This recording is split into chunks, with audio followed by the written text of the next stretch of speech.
কি আর বলবো ভাই, দুঃখের কথা।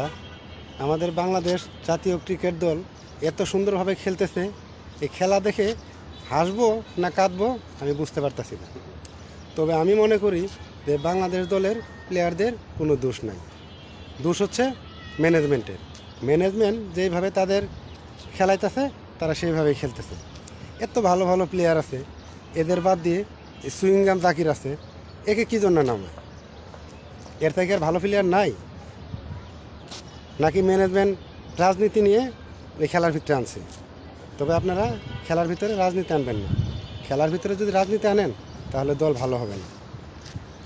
ওয়েস্ট ইন্ডিজের মতো দল বাংলাদেশকে হোয়াইট ওয়াশ করবে, চিন্তা করা যায় এটা?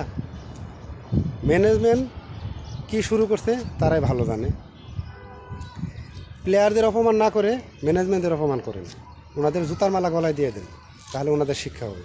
এছাড়া ওনাদের শিক্ষা হবে না। ওরা এই বাংলাদেশ দলটাকে মামার বাড়ির আবদার পাইছে।